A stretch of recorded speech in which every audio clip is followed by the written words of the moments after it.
I've taken the page now and reverted it back into a full width layout where I would have a blue bar that went across the top, then my navigation that went on top of that. Then I have my hero image that goes across the top and my logo header element that takes up partial screen, and you can see that in here if I hover over top of each element. You can see that takes up 3 columns there. And inside of my CSS, I built a grid again with 2 margins on the sides that would collapse in on themselves down to 0 if needed to, and that the smallest my columns could be is 0 pixels, but they could get up to 150 pixels, meaning that my content can grow up to 900 pixels wide, but won't get wider than that unless I say otherwise.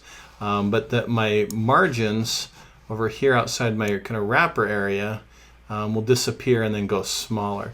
And this is a really elegant way of dealing with mobile layout in a grid environment.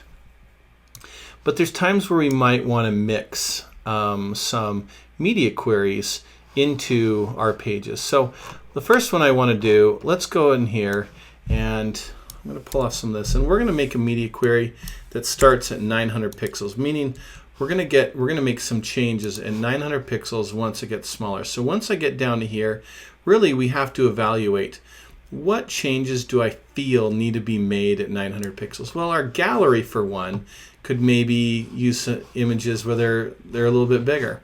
So let's go look at our gallery where we add in our code here, and I'm going to paste that down here at the bottom, and we'll look for areas I want to update. So I don't care about updating the background color.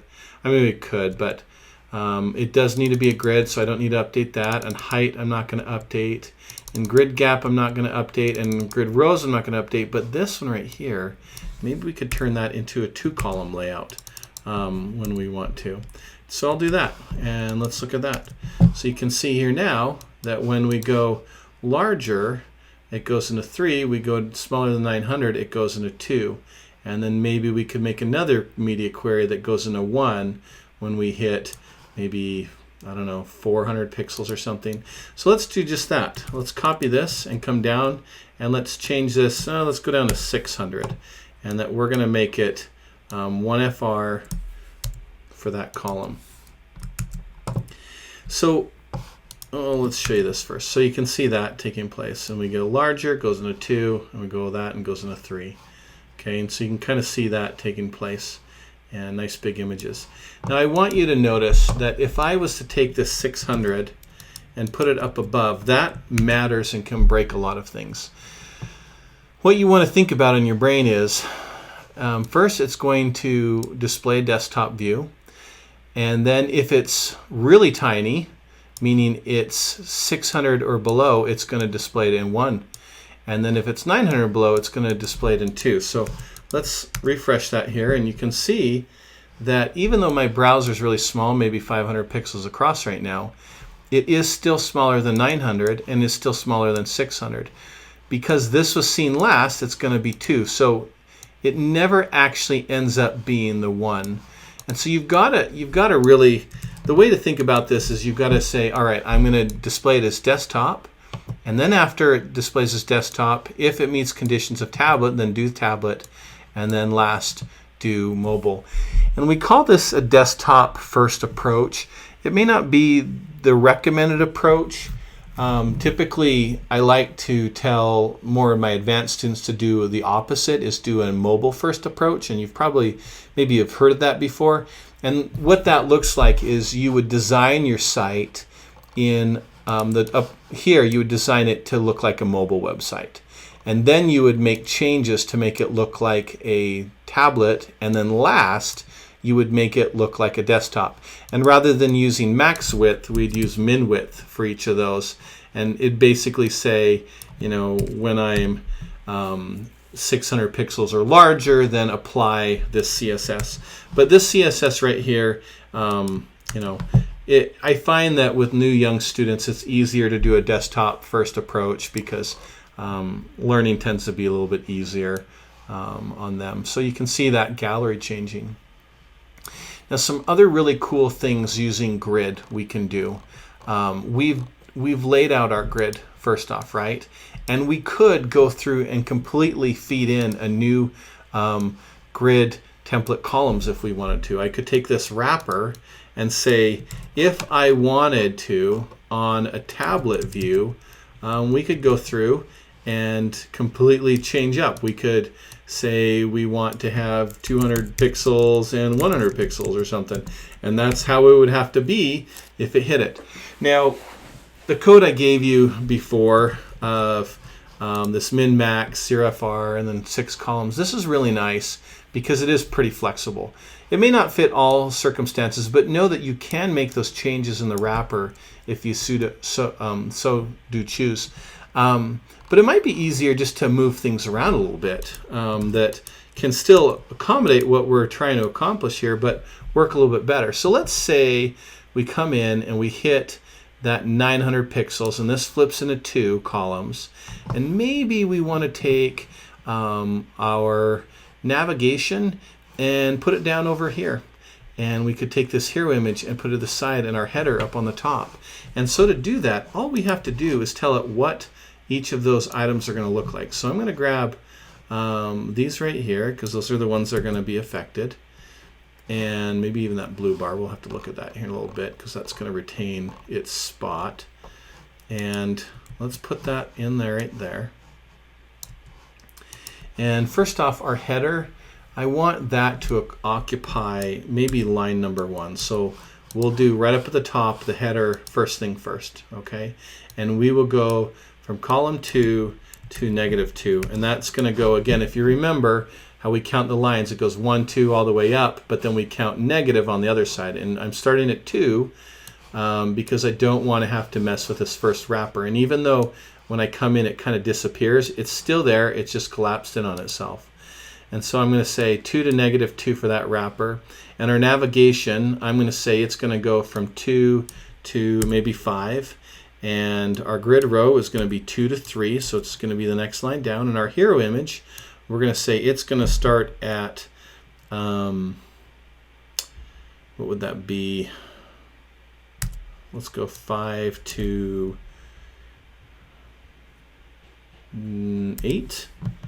And then our grid row will keep the same. And I'm going to turn off this box shadow and turn off the order. Actually, and to turn those off, I need to say box shadow none, where that keeps on, and order goes back to 0. Okay, I think I'm still forgetting things here, but let's look at that. So we're going to go down.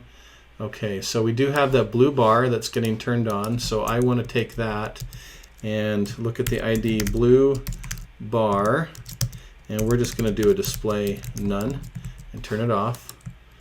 I might keep it on later. Okay, and we have a problem with our navigation, so I need to change that into a vertical navigation. And so our nav UL needs to be updated, and right now that is a flex and it is in a row. So in our nav UL, I'm going to change that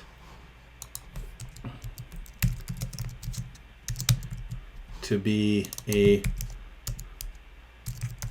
column. Oops. And that looks good there. You can see that taking place. And you know, it's probably not a bad idea to move my blue bar to the same thing as my my nav. And so I'm going to just take, I'm not going to turn it off, but what I'm going to do is I'm going to say comma that, and then that should fill in that little space underneath there, and you can see that taking place. So it is kind of working pretty nicely. So you can kind of see how we're now moving items around based on the media query we're giving it. And we can move stuff wherever we want. Now that needs to probably be fixed. I probably need to turn its position back, you know, turn off the sticky. And so I'd look for that piece of code. There we are. And so I could take both of those and nav and apply that. Looks like I got it right here.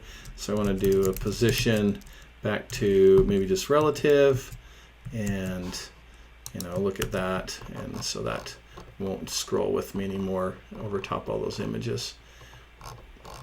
So hopefully this made a little bit of sense as I went through it. I would want to continue down and making additional changes.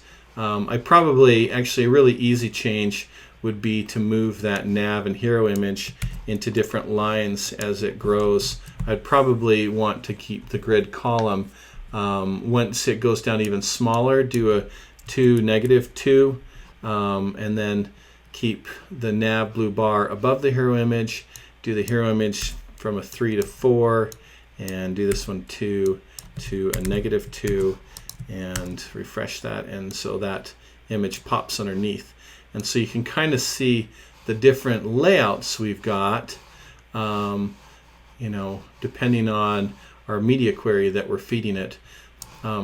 Super handy. Again, media queries can be so powerful if you consider how you're going to move around your page with grid and kind of reshift everything around. Maybe you want to feed it new grid column templates or template columns or different things like that. But really the sky's the limit on how you want to move and shift everything around.